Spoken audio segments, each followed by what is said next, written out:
I'm Jim Collison and live from Omaha, Nebraska in the Gallup office in Sydney, Australia. This is Gallup's Call to Coach, recorded on June 14th, 2016.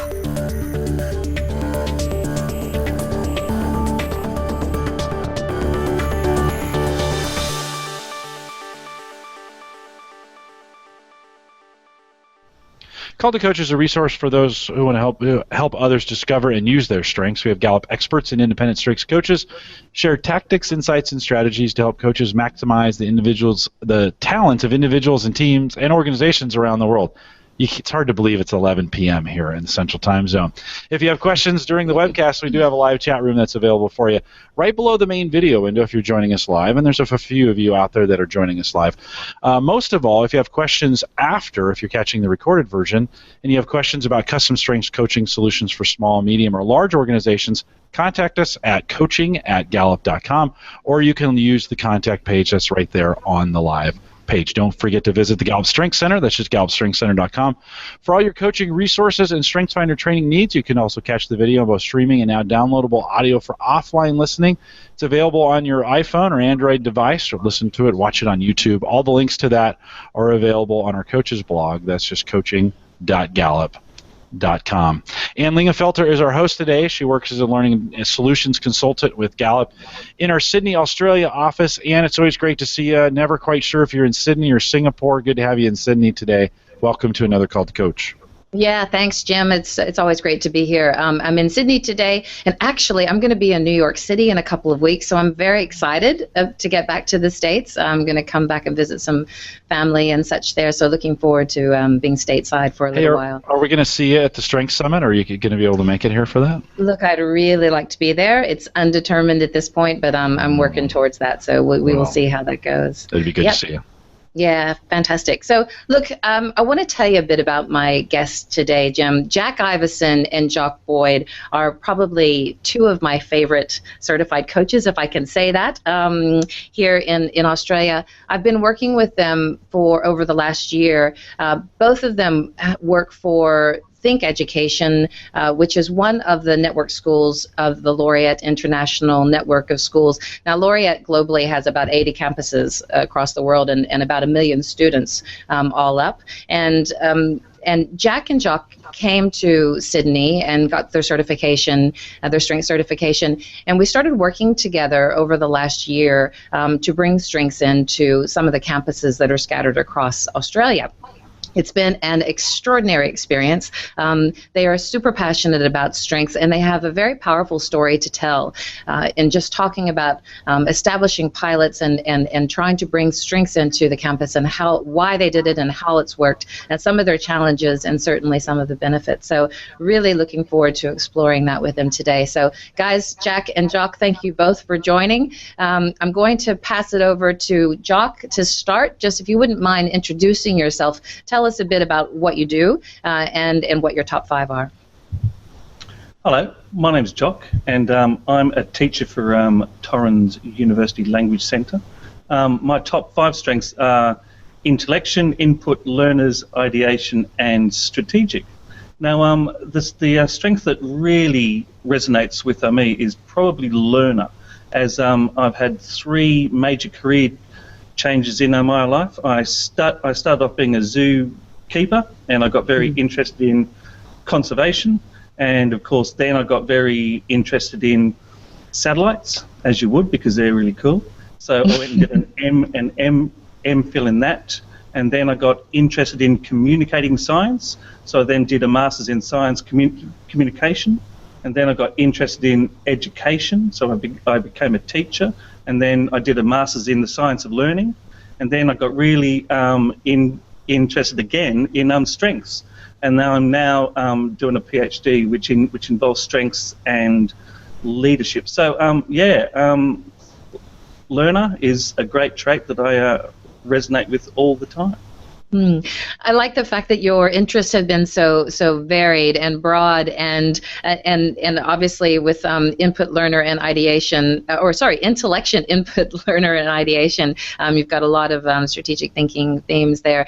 I also like the fact that you are really across all of the coolest technology that's out there, and you always have amazing ideas as to how you can utilize that technology to get strengths out to students and have really cool experiences. So that's definitely something we'll explore a bit more today. Jacque, can you do the same? Tell us a bit about you. Sure. Hey, my name's Jacque Iverson, and I'm the head of academic studies for APM College at Torrens University, so still part of Think Education. And my top 5 are developer, achiever, positivity, ideation, and intellection.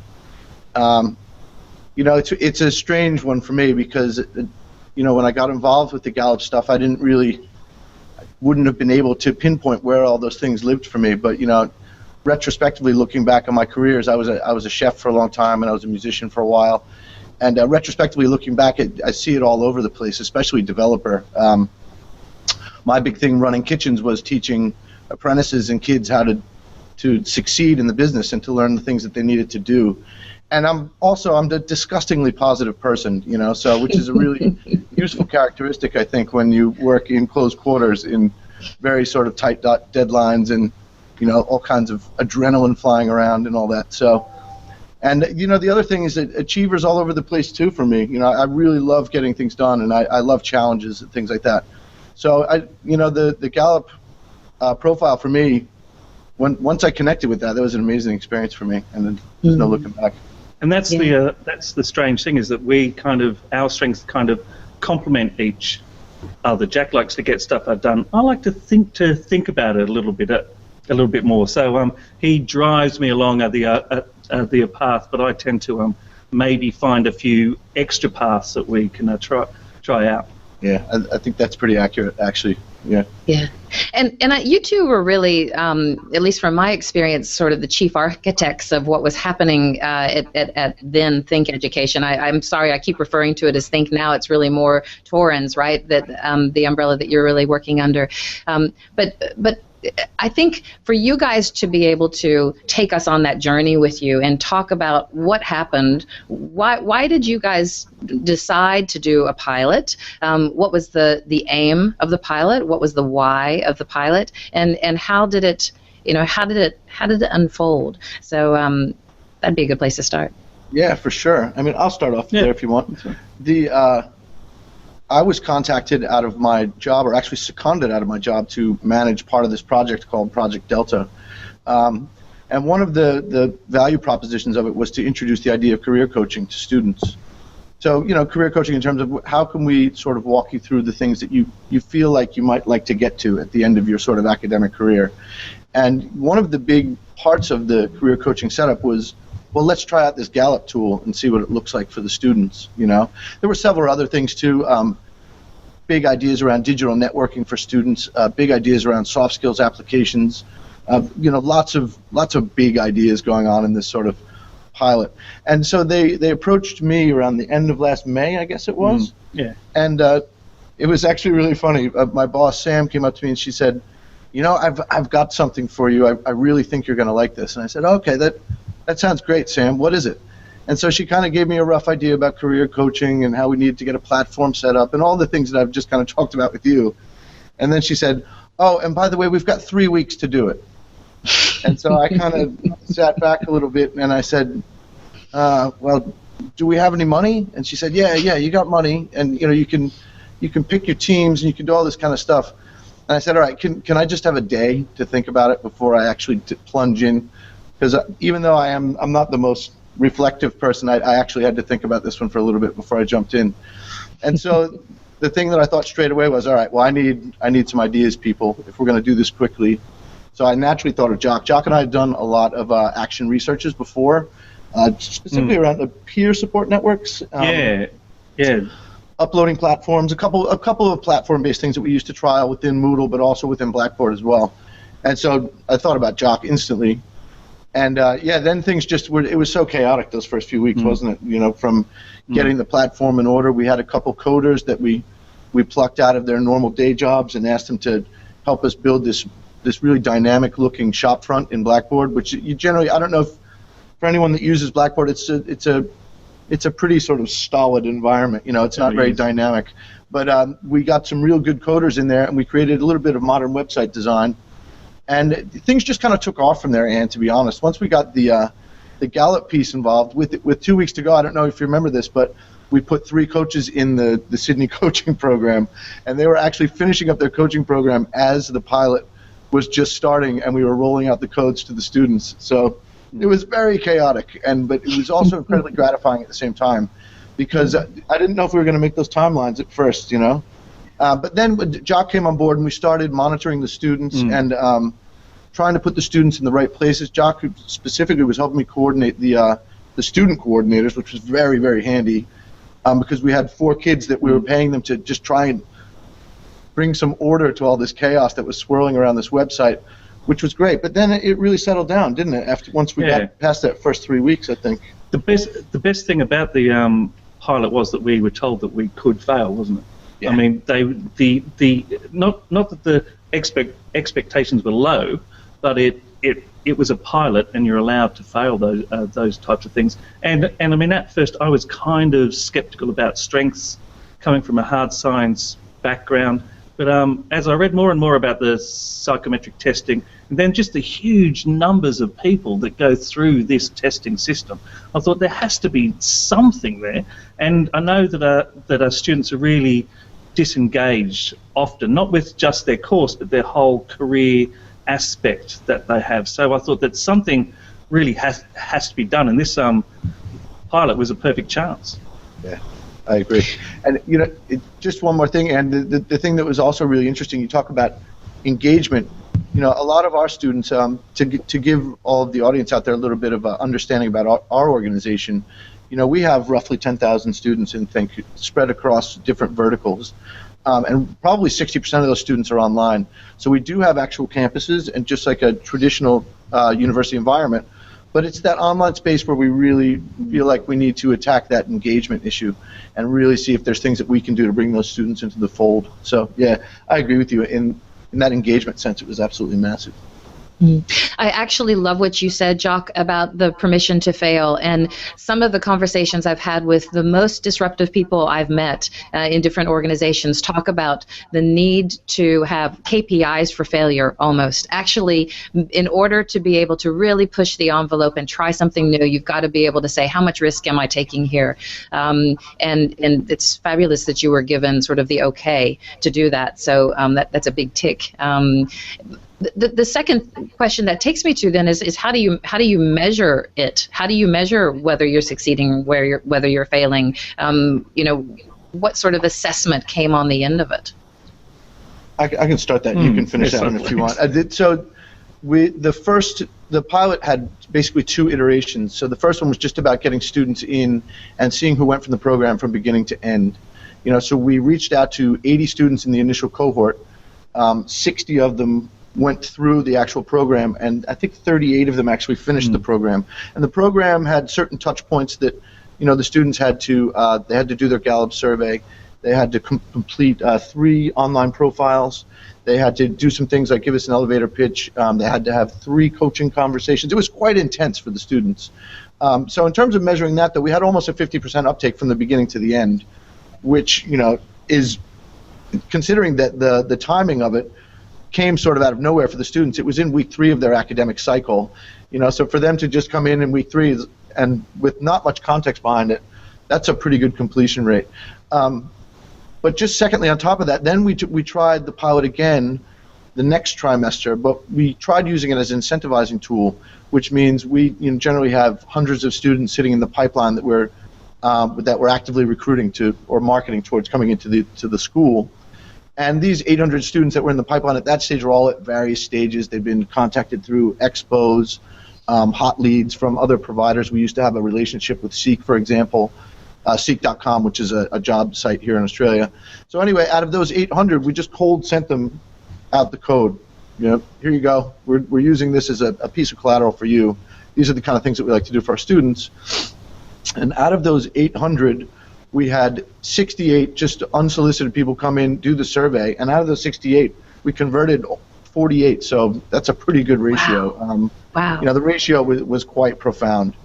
You know, so we got really, really good results. And I think it told us that there was a lot more to the Gallup equation than what we had thought initially. What about completion? Was there anything that you, because we can't really measure the end bit, though, can we? No, we can't. But I mean, when we started to coach some of the students, there was that student Jamie, who came from the army. He was going to do fashion design.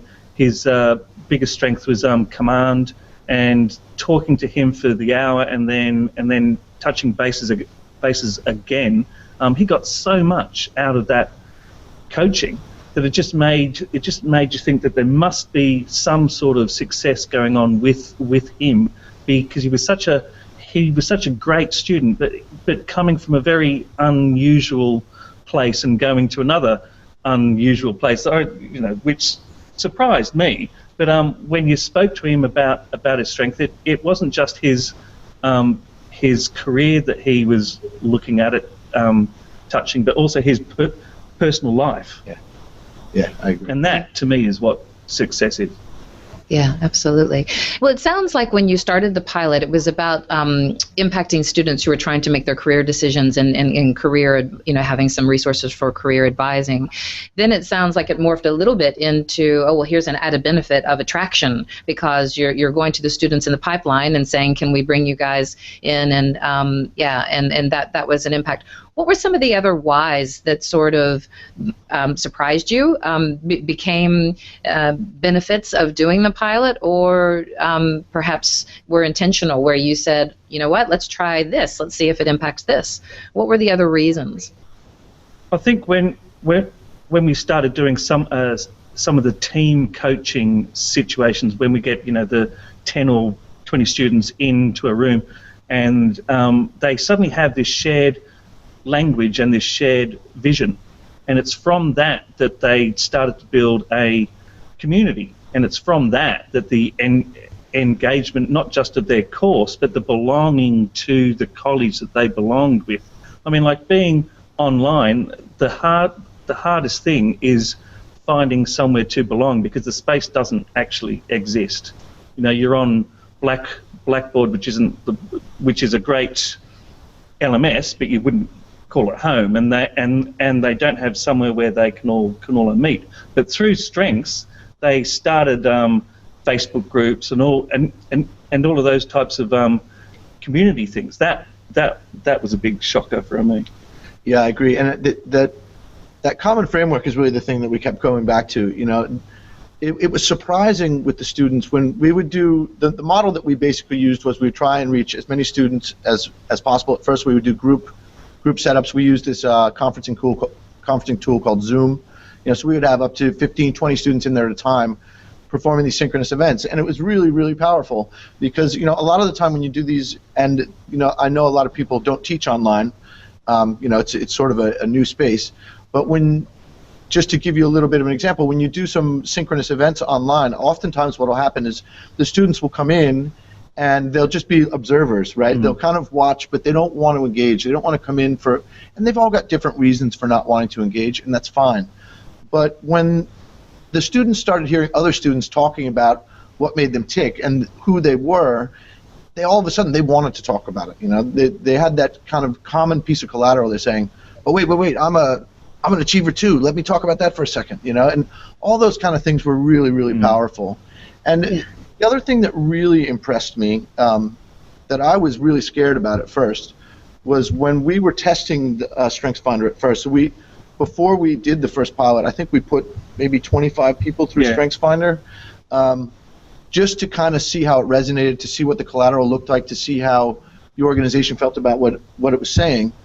And everyone thought, wow, this is me. And just about everyone had maybe one thing that they didn't understand, which the coaching would later unpack for people. But the thing that we were nervous about was, okay, all of us that have done this assessment, we're all we've been in professional contexts, we've been in our life, and we've had experiences that have made us who we are today. What's this going to look like for an 18 or a 19-year-old kid, who maybe doesn't have that wealth of experience to draw upon? And just the way that they responded to it absolutely blew me away.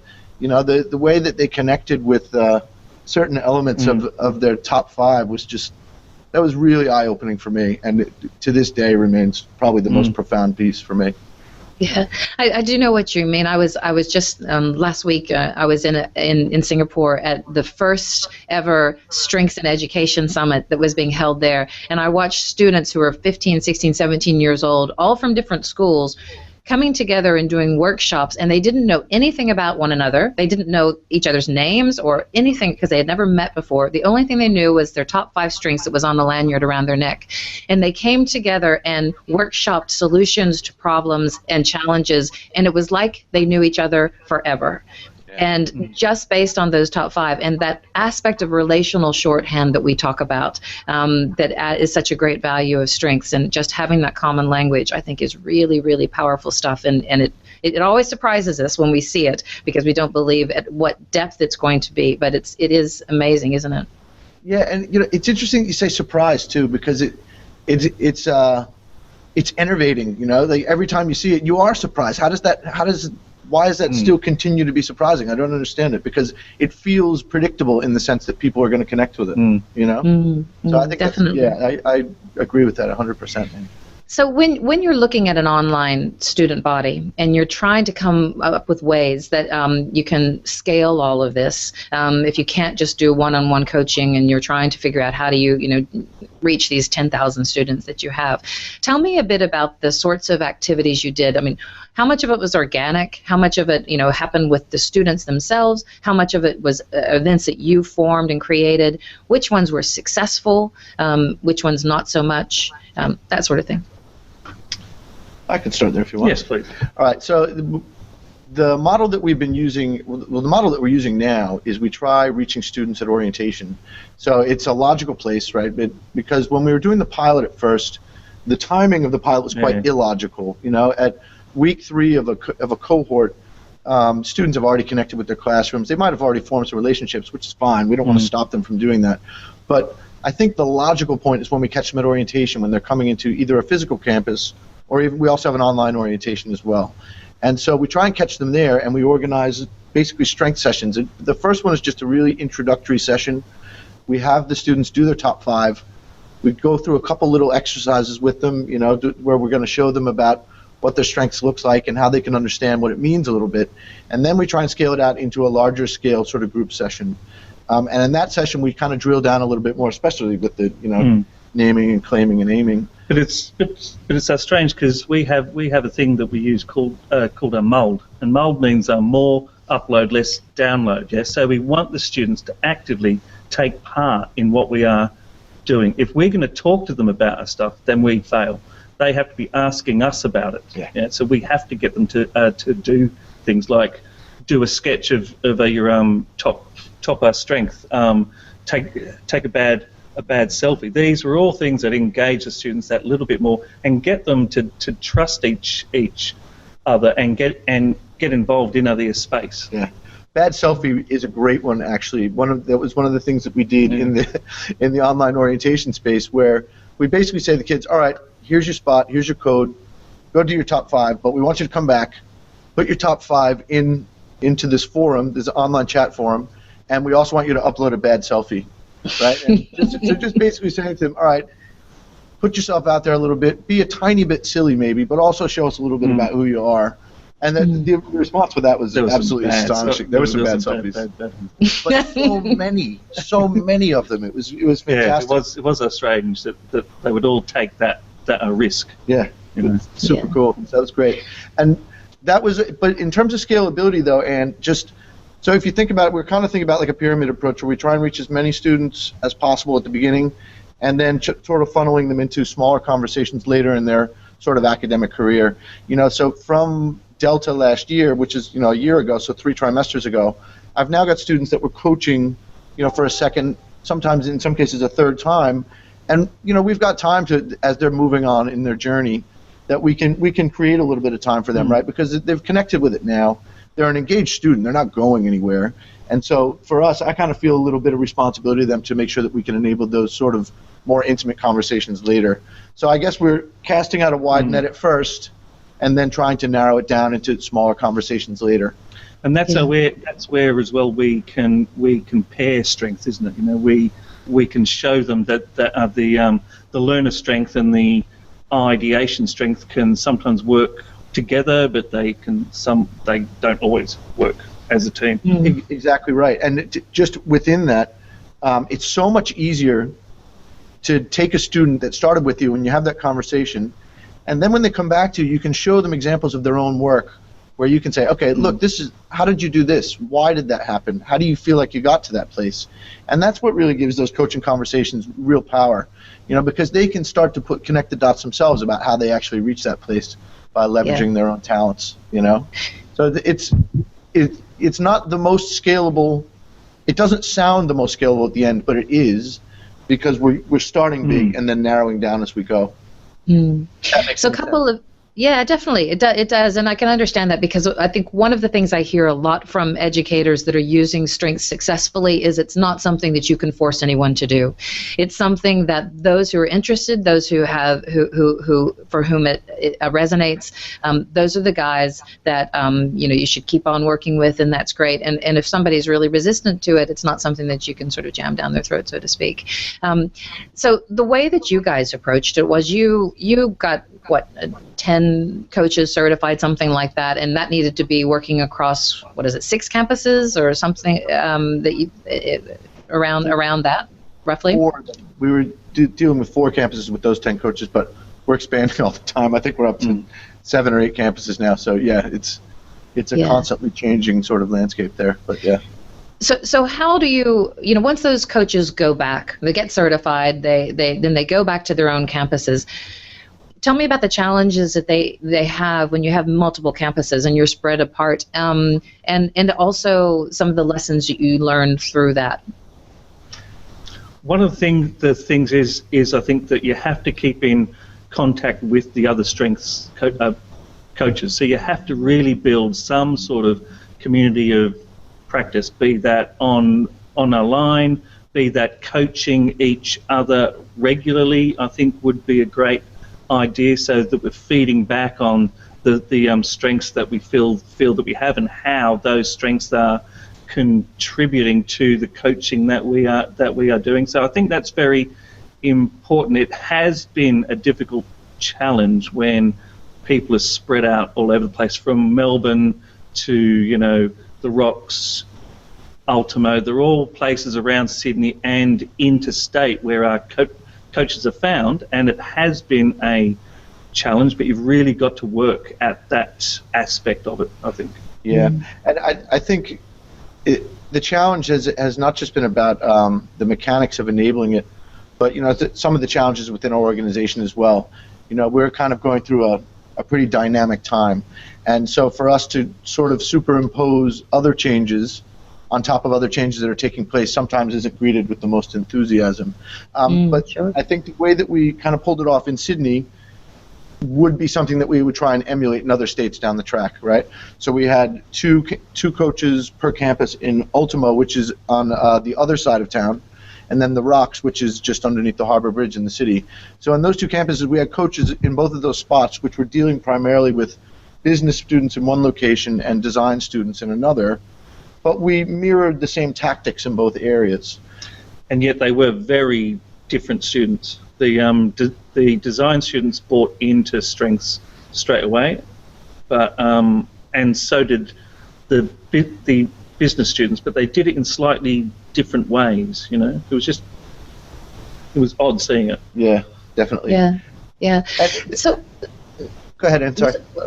If you were to give tips to other educators that are out there that are considering rolling out pilots, what would you say to them? What were some of the successes that, besides the ones that you've already touched on, that you would say, oh, look, this worked really well, I would definitely do this again, and then perhaps the opposite, which is learning lesson in this situation was I wouldn't do that. Any specific tips that come to mind? Sure. I mean, I can think of a few.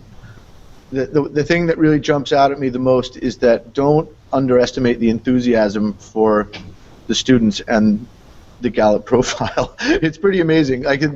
When we were first getting into it, we hadn't considered how much resourcing we were going to need to enable the coaching conversations at first. And so the first pilot that we rolled out, we had 3 coaching conversations per student in this sort of condensed period of time. which is great for the students because they really love the conversation. They gobble it up. But being able to get those things done in an already congested landscape, all the coaches that we were using had prior commitments, which means, in effect, they had their day job that they were working on at the same time as doing coaching, right? Mm-hmm. And those kind of things, we tried tackling that by enabling coaching conversations at night. We paid people extra to try and take on extra hours and things like that. But I mean, that was the biggest challenge for us, was just being able to roll it out. We had great infrastructure in place. We had a really good plan about the way that we were going to talk to the students, keep them engaged. But it was actually enabling the coaching conversations at first that was probably the most difficult part. And I know that sounds like it's a scale issue, but it's a little bit more complicated than just saying it's a scale issue, right? What it really is, for example, if we had less coaches but more dedication of time, we would have been able to do all of those things. So I guess it's really about, speaking from my experience, it's understanding what a budget cycle looks like, the way that you can use that budget cycle to inform your hiring choices that you're going to use to enable the pilot, and then keep it supported as you go on. Because for me, I was a bit naive about what budget cycles looked like, and understanding that when you build something into a budget, it means you're going to have it in the next budget, and the budget after that, and the budget after that. And I think that's one of the things that often gets overlooked in pilots, is that you really need to forward think about what the outcome of that pilot that you want is. For us, the outcome was, we want to build in more resources so we can keep enabling these coaching conversations to happen. And so that bit of foresight, I think, is really good advice for people. What about you? I also think that we ask students to take ownership of their own learning all the time, and I think one of the things that we could be looking at as well is students taking ownership of their own strength coaching. In a way, they still need the strength coach, but they should be taking the things that they learn from those sessions and developing them more within their coursework, and within the things that we ask them to do. So we would like them to be more engaged with their strengths outside of the coaching.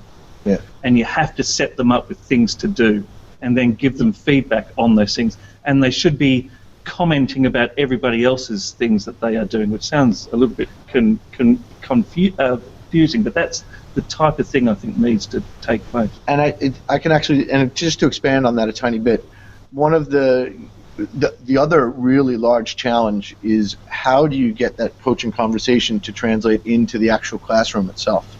And that's a larger piece. And one of the things that we're working on now is, how can we have these sort of coaching training sessions with our lecturers so they can understand what this language means to the student, and how it can then bring some meaning into the classroom for the student as well. And I think that kind of carries on with what you were saying a little bit. Take the aiming and let them have responsibility for the aiming, and then come back and feed back to us how the aiming went, and then we can feed in again. Yeah. Yeah, no, absolutely. I think that's a huge aspect of it, and really, it's in a corporate environment, we look at the same sort of situation, right? If we're trying to get the buy-in from all the powers that be, in a school, I think the importance of having faculty and staff that are on board, that are conversant about strengths and what the initiative is, what it's about, and how it can be linked to what they're giving the kids in the classroom, or whatever their goals are. That's just a huge part of it.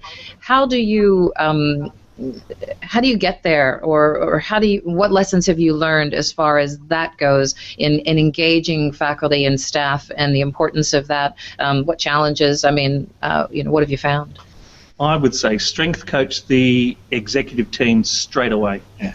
Get them on board and experience the whole thing straight away. Yeah. Don't give them time to find something else to do. Say, you've been strength coached, we'll coach you tomorrow. Not next week, tomorrow, and get them done. I think that's valid, to be honest. And you and I have had conversations about this. One of the things that we got really nervous about coming out of the pilot was, how do we keep the momentum going? Because the feedback and momentum was just so profound in the first couple iterations, and I think that's probably one of the spaces where we didn't position ourselves exactly correctly, right? Because with that sort of executive or, whatever that executive level buy-in looks like, you can really take some of those conversations and move them further. We had some budgeting issues that we're still wrestling with today. We're working our way through it, but right now it's become a more organic process rather than a process that starts from the top and pushes its way down, which I think would be the ideal setup, really. Yeah. But I mean, I guess the thing is, like, we've established the why at a college level or an academic level, right? And we've done some work within teams. We've done the HR team, we've done student services teams, we've done a few of the academic teams thus far, and the buy-in's universal from all those areas, right? And so if the whole organization feels that way, it stands to reason that the executives would too. But it probably would have behooved us to have done that first rather than sort of at the stage that we're at right now. You know what I would love to see happen, guys, is I would love to, Jim, maybe you can make something like this happen somehow. I would love to see that your counterparts, Jacque and Jacque, at all of the other schools that are out there that have been doing this, because there's heaps and heaps of schools in the States that are using strengths in different ways. Love to be able to have some sort of, webinar where we join and everybody talks about, how they make it work and sort of workshop it. Wouldn't that be fantastic if we could get all of you guys in the room? I know being out here, and I mean, to be honest with you, you guys are leading the way in many regards as far as higher ed out here. So, kudos to you. Jim, I think Jim may have a question or two from the chat room. What are you hearing, Jim? Yeah. So Leela asked this question: have you guys considered using the alumni? And I'm assuming, have you brought alumni or alumni services in when we think about strengths or strengths finder or some of those pieces? Has there been any involvement with alumni in this program? That's a great question. For us at this stage, no, and it's only because it's probably not because there wouldn't be a connection there, because I'm sure there would. Our alumni network's pretty big, but it's just more that we've had to focus just on the matter at hand at this stage of it. And I talked before about what our resourcing looks like and the way that we can actually enable things. It's been a bit of an exercise just to keep it afloat right now in terms of all the other things that are going on. I mean, everyone, for us, we're also in the middle of a crazy content development scenario right now. So the people that I'm leaning on to try and help us do these coaching things are saying to me, I want to help more, but I just can't enable it right now. So alumni's there, it's in the back of the mind, but we just haven't gotten there yet. I suppose is the short answer. You guys mentioned, go ahead, Jacque, sorry. No. Right. I was just saying it is a great idea to bring people in from, they've achieved the goal that many of these students are trying to get at. They've gone through the system, they've found jobs, and now strength is helping them again, Yeah, I heard you talk about that budget cycle, and what I heard is when you start your pilot, you said you were allowed to fail, but you almost have to assume you're going to succeed and get those budgets in early, right, for the next year. Is that kind of the lesson learned on that? Like, start assuming you're going to succeed. It's better than waiting, because the money needs to be there for the next go-around, right? Is that what I hear you saying? Exactly right. And it's actually, I was thinking when Ann said that, building in failure into our KPIs, it sounds so counterintuitive to me, but it's kind of true, right? Like, because if we can't make it part of that everyday cycle of our job, then it's hard for the people that we answer to look at those kind of efforts and figure out where that sort of effort's gone, But yeah, I think you do have to go in on the premise that you will succeed in some way or another, I think you have to. What do you lose if it does fail and you're not going to use those funds? It's better that they're at least ear tagged and available for you than if they're not, and then it's hard to make up for that after the budget's already been set. So it's one of those things going in. It's been a lesson I've had to learn on, especially if you're using grant funding. That in particular, you got to get way out ahead of those and just make sure you're involved. So I think it's one of those things, especially in the StrengthsFinder community, we underestimate of working in education or whatever is getting those dollars allocated. Leela also asked a question: what were the dynamics with the coaches themselves in terms of leaning into their strengths when they came together? You guys were kind of talking about the coaches you trained working together. Did they lean much on each other in the process of going through this? Yeah, I had some great chats with Sarah about the coaching that she was doing, because there's always those unusual coaching events where you find a person who has conflicting strengths, and how can you then bring those conflicting strengths through to be a positive outcome for the students. Sarah's very organised, isn't she? Yeah, very much she so. has spreadsheets and Excel things, and she takes tons of notes. Me, not so much.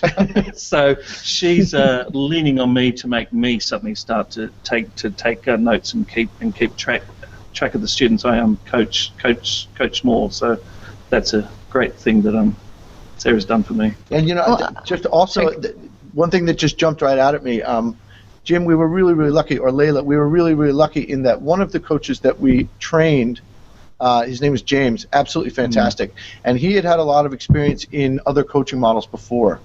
And the thing about James is he's one of the most empathetic human beings I've ever met. He's very genuine. He's almost a walking embodiment of a hippie. I don't know what you call him, but he was an amazing sort of presence for everyone, because when everyone was kind of finding their feet in these sort of coaching conversations and trying to to learn what coaching looked like to them and how the role fit in with them, he was a very stabilizing presence. And I think one of the big learnings from him, for me, in terms of that dynamic, is it really is helpful to have someone with a fair amount of experience, right around the front with you, so that when you do have that kind of trepidation, and like James would look at Sarah and say, "Wow, she is so organized," and she would say, "Wow, Jacque, your ideas are shooting all over the place, and Jacque, you're busy getting things done."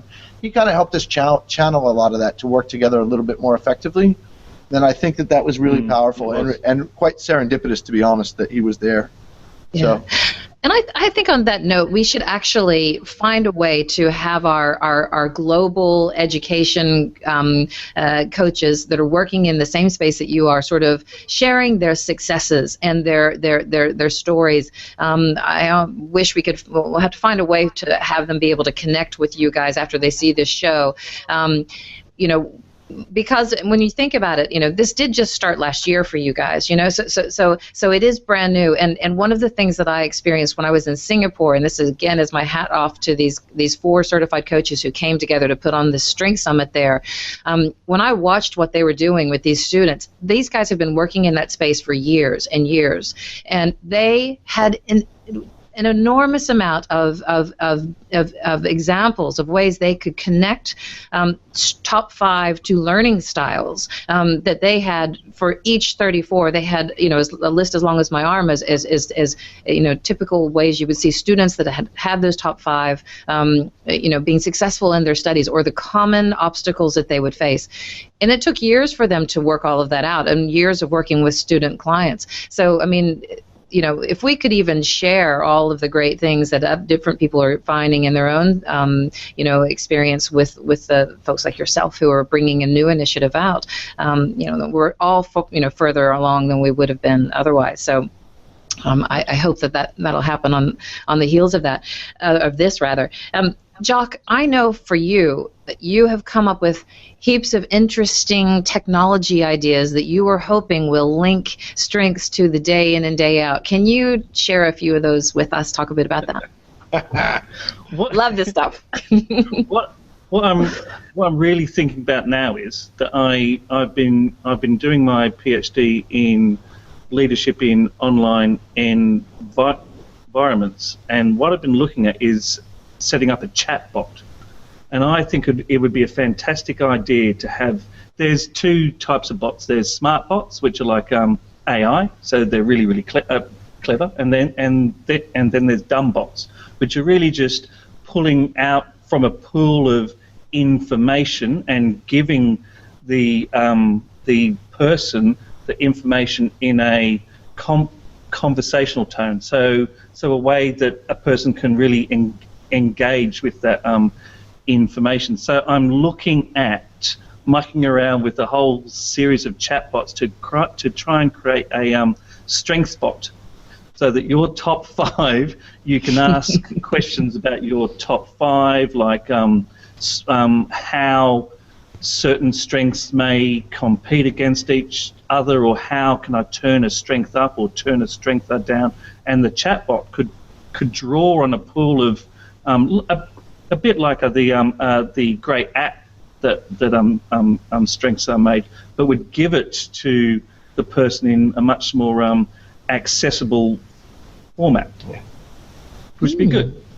That's a good idea. Yeah. I like that one. I do too. It's fantastic. But I don't write code, so. Well, we actually had a coach. Bots have become real popular over the last year or so, and so we had a coach ping me earlier asking for something very, very similar. And we have college interns that are on the campus. We've actually been thinking about it a little bit. It's a little harder with the material than you think. You would think you could plug some things in, and then there's information that it's been found in books and things, stuff like that. When you get involved in that space, it gets a little more complicated.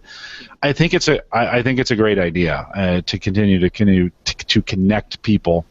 Although nothing beats a real person, so it's always great to get a coach in front of folks, as well as what you guys are trying to do. Right at the end of the day, is trying to get coaches in front of these students to help them make these really important decisions. Yeah, for sure.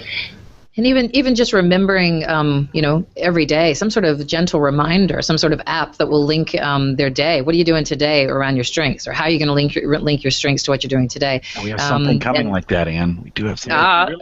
Cannot wait! I cannot wait. That will be fantastic. We got some new stuff coming, so we can't talk too much about it now, but in July we will be able to. So. Well, that's brilliant.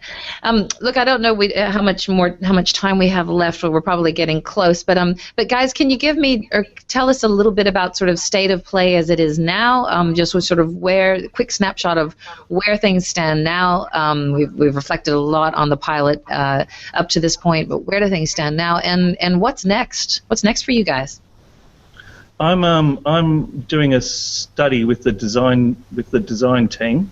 So I've got a HAS and some Head of academic studies and some program managers, and so I'm strength coaching the HAS, and I'm getting the 5 top strengths for the team, and then I'm going to survey them and look at how the HAS's leadership style is reflected through his strengths, and how the team would like their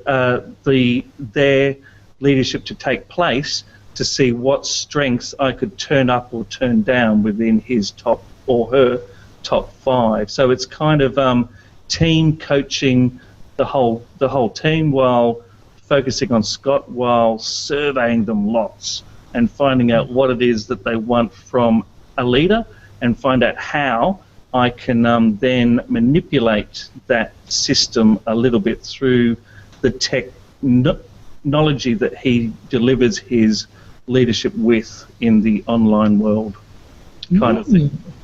Cool. That's crazy. What about you, Jacque? The other things, same kind of stuff. Jacque's also helping me with a fair amount of coaching. We've just gone through the second orientation round, so we've got about 40-odd students in the pipeline waiting to have coaching conversations. So once again, we'll start with a big call out, and then we'll try and scale it down a little bit. But other things that are working right now, we're going to be coaching the marketing department. So we're trying to chisel our way back up to the execs. So we're coaching the marketing department on June 30th. Now we've got a 4-hour session set up with them. A couple more student services sessions coming up this trimester. So I don't know if you guys ever watched that show Silicon Valley, but we're trying a middle out approach, So we're just going to keep coaching everyone in the middle and see how we go. But it's the more exposure we get, the better it works. The more people that connect with it, the more ears we're going to get to the ground on it. We'll just keep plugging away, And we're also looking at how we can package our experience to give to other people. Maybe a blog or a web page or a book. Yep. We aren't sure. Yeah, that's fantastic. A webcast, a podcast. Yeah. A lot easier than a blog, I'm telling you. You can just sit down and talk about it. Find one of these webcasts. We'll get involved straight away. If I know somebody who does these things, I'll send them over to you to help you out. Is there any final word, you guys? Any question I didn't ask that I should have? Anything? Any final words that you want to say? Last words? I am always skeptical about strengths, but I can't wait to start strength coaching the next set of us students because it is so much fun, and I'm always amazed at how wrong I am about strengths every time. I think, couldn't be true, and then bang, that student they are their strengths, and I go, oh, damn. Every time, But he's not kidding, and I think that's the biggest learning for me throughout the whole thing is that how much fun it actually really is, right? Just having conversations with people, and the strengths does act as kind of a pathway to people let their guard down a little bit, and they show you a little bit of who they are, and it just leads to so many great conversations, and they go so many ways that you don't even know they're going to go. It's great. Coaching students is kind of like a fountain of youth, isn't it? Fountain of youth. Fountain of youth. You get in there with those younger students, and they start talking about dreams and stuff, and you think, I can do that as well. Yeah. It's great. Fantastic. Attitude is contagious, right? Some of it is that, for sure. That's fantastic. Yeah, very good. Jim, anything else from your side? Any further questions? Any way that we can connect these guys with the educators that are out there that are doing it? How do they best share their contact details, and how do we get them all together? Yeah, well, how do you guys prefer to be contacted? If you want to throw some information out there, if folks have questions or they want to connect with you in some way, what's the best way to do that for you two? For me, I can always be reached by email, jiveson, Jiveson, @laureate.net.au. Any questions about my experiences, I'm happy to share with anybody. I can also be found on the Gallup coaching role directory. I think that's what it's called. Coaching directory. Yeah, the coaching directory. Sorry, you're good. Not the best. That's at GallupStrengthsCenter.com if anybody wants to go out there and take a look at that. Jacque, how about you? Yeah, you can grab me on jockboyd@gmail.com. Nice and simple. Just Jock, Jock, Boyd, Boyd, gmail.com. I'm always there. Yeah, very good. I think you guys are on to something here in the United States. We have several universities that have gone strengths-based and have programs around those. There's certainly some something to look at there. I'm sure you guys have done that as well. We are starting the Gallup Strengths Institute in the University of Nebraska at Lincoln. I shouldn't say we're starting it. It's already started, and it's gone through its first full year. And some exciting things coming out of the research that we're going to do at the Institute there, as well as I think they've hired 40 or 50 student strengths coaches for next year. This is what's exciting, to see a whole university reached with student coaches. And so they'll get some training involved in that. Pretty powerful when you think about what could be done. Of course, we have a high school and college internship program here around technology, but they all get a solid dose of strengths while they're here. We talk about it all the time.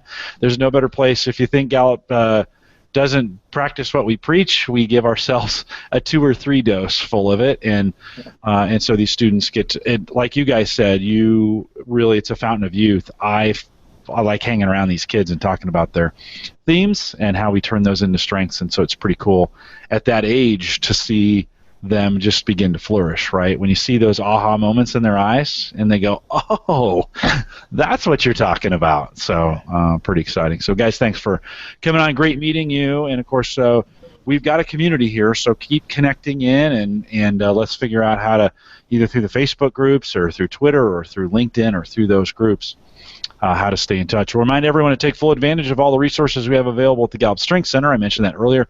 GallupStrengthsCenter.com. Send us your questions or comments if you'd like to be a guest blogger on our site. We're taking suggestions for that as well. Send us an email, coaching@gallup.com. Put guest blogger in the title of that, in the subject line of that. If you want to see what it's like to write a blog for us, just head out to coaching.gallup.com, and you can see those there.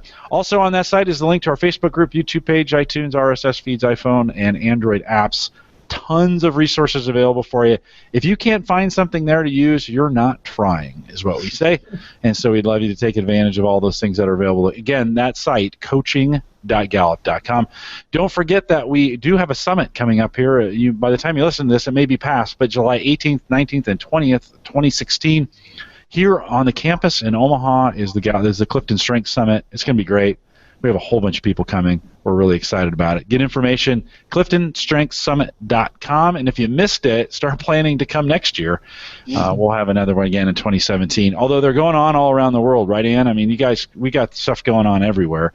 If you want to know how to become a coach or you have some interest in that, courses.gallup.com get you there as well. If you found this helpful, we'd ask that you share it. And we want to thank you for joining us here, and we look forward to the next Call to Coach. And with that, we'll say goodbye, everybody.